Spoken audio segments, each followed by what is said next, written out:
Financial Reporting Through the Lens of a Property Casualty Actuary. Part 4, Statutory Filings to Accompany the Annual Statement. Chapter 17, Actuarial Opinion Summary Supplement. Overview. The Actuarial Opinion Summary Supplement, AOS, is required to be filed by the company with its domiciliary state by March 15 of the year following the annual statement date, December 31. This is a confidential document containing the appointed actuary's range of unpaid claim estimates and/or point estimate as calculated by the actuary in comparison to the company's recorded reserves on a net and gross of reinsurance basis. Due to its confidential nature, it is filed separately from the public annual statement document, which is due on March 1. Non-domiciliary states that provide evidence of the ability to preserve the confidential nature of the document may also request a copy. The AOS also provides a statement regarding whether the company has experienced one-year adverse development in excess of 5% of surplus in 3 or more of the past 5 years. The amount of adverse development is computed in Schedule P Part 2 Summary and is also provided in the one-year development line of the 5-year historical data exhibit within the annual statement. If the company has experienced adverse development in excess of 5% of surplus in 3 or more of the past 5 years, an explanatory paragraph is required so that the regulator can determine what additional review, if any, is required. Prior to 2011, the actuary had the choice of providing his or her range, point estimate, or both, regardless of whether the actuary calculated both. In 2011, the instructions changed, requiring the actuary to include the point estimate and range, if both are calculated. If only one is calculated, the actuary would need only to provide one. Because the AOS document is confidential, it is not available for public review, unlike the Statement of Actuarial Opinion, SAO.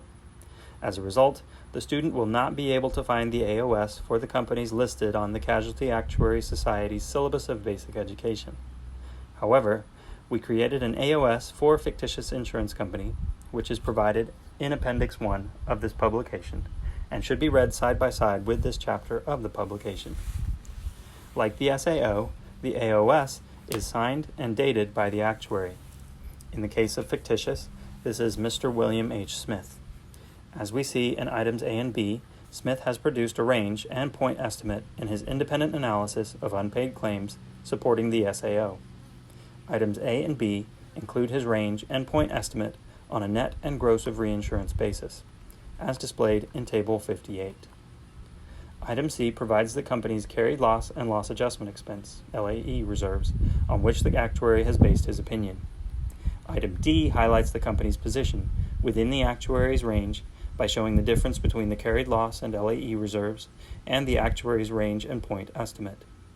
In Table 59, we see that fictitious's recorded reserves lie above Smith's point estimate. It is not surprising that fictitious's recorded reserves lie within the high end of the actuary's range, given that the fictitious recorded losses and LAE reserves have developed favorably over time. This favorable development is seen in the one-year development line of the 5-year historical data exhibit within fictitious's 2018 annual statement.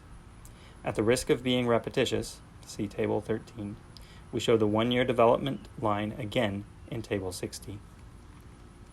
While the AOS only displays the company's current position within the actuary's range, the AOS instructions require that the actuary state whether the company has experienced one-year adverse development in excess of 5% of surplus in 3 or more of the past 5 years. This and an explanation are provided in Item E of the AOS. The information contained in Item E enables the regulator to obtain an understanding of why the company's recorded reserves continue to show adverse development over time. The concern, of course, is whether the company is consistently understating reserves and therefore overstating surplus. Depending on the result, the information provided in Item E could trigger additional regulatory review in assessing the company's financial health.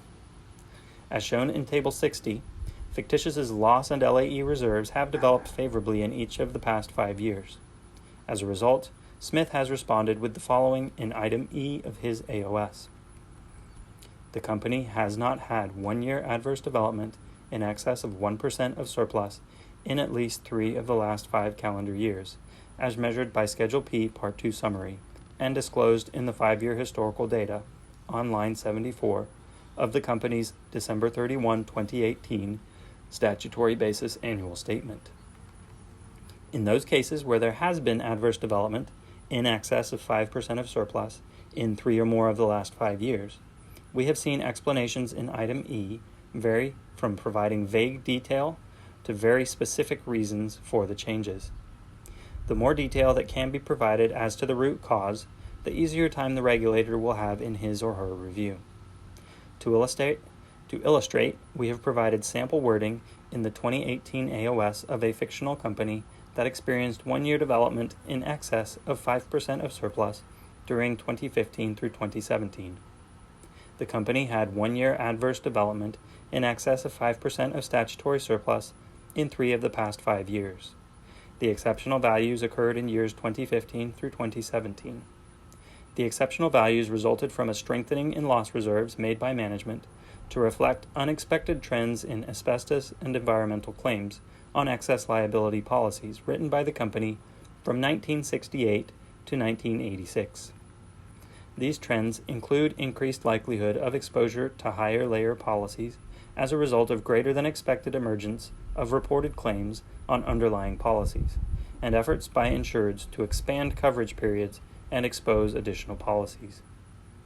It should be noted that in 2018 the company entered into a retroactive reinsurance agreement whereby 100% of this runoff business is ceded to an unaffiliated reinsurance company. Going forward, this reinsurance agreement will mitigate the impact of adverse development on loss reserves on the company's statutory surplus. The regulator reading the above will determine whether additional steps are necessary to understand the cause of the adverse development and impact on the company's financial health. While the regulator may gain comfort that the company's balance sheet is protected against future adverse development because of the new reinsurance agreement, we expect that the regulator would want to understand the potential impact of such development on the financial health of the company's unaffiliated reinsurer.